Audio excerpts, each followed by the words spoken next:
should you still buy the Technics AZ100 in 2026? Now, since it was released in January 2025, for more than 8 months, I was daily driving the Technics AZ100. I've used them every day. In fact, we've developed a sort of emotional connection by now. Now, granted, these may not have the best noise cancelling, transparency, mic pickup, or even sound quality. Nor have I seen anything else out there in the market that are the best in all of these areas at once. But the AZ100 achieved something very rare, which is being in the top tier in all of these areas without sacrificing any part. To me, this was the best balance.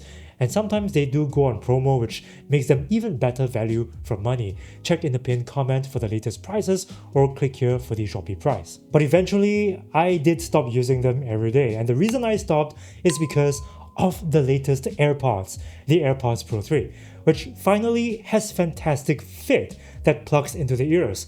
And it's got the industry's best noise cancelling performance by far. Even so, I do find myself returning to the Technics AZ100. Granted, not as often as I used to, but if I did want something more scratch-proof than the case of the AirPods Pro 3, without it being much bigger, I'll just reach for the Technics because it's a great all-rounder and I do like the sound quality enough to enjoy them all day long. It sounds very enjoyable, clean and punchy with heavy bass extension where needed, and these are quite resolving in the soundstage, so little bits of detail in the recording comes out a bit brighter.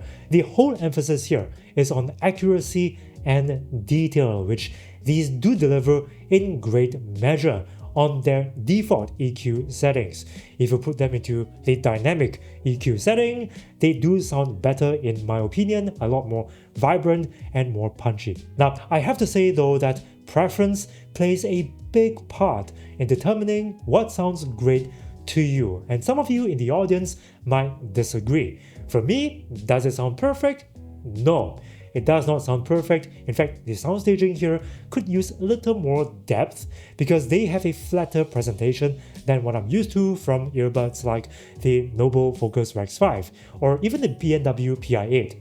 However, even without mentioning the sound quality, if we compare them to other earbuds that I've reviewed in the past 3 years, these are one of the best, scoring 26 points, just as much as the AirPods Pro 3, Huawei FreeBuds Pro 5, and the Cambridge Audio Melomania A100.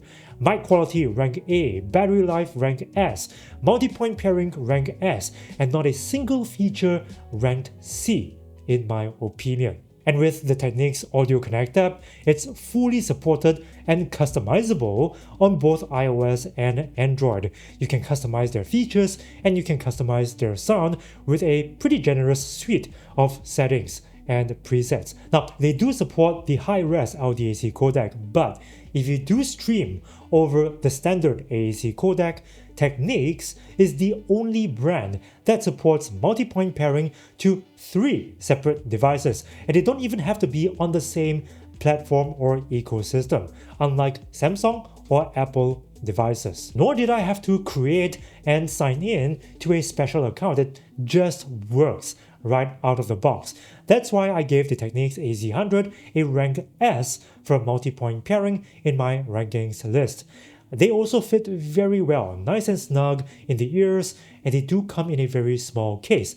Like I said, it also helps that they are pretty reliable when it comes to Bluetooth connection. I barely, in the past year, if ever, have any signal drops using the AZ100. And if you switch it to LE audio mode, you can receive Auracast streams in the Technics app itself. That's something that you aim to do with your earbuds. Now, overall, the AZ100 is still very relevant even today and still worth buying in 2026.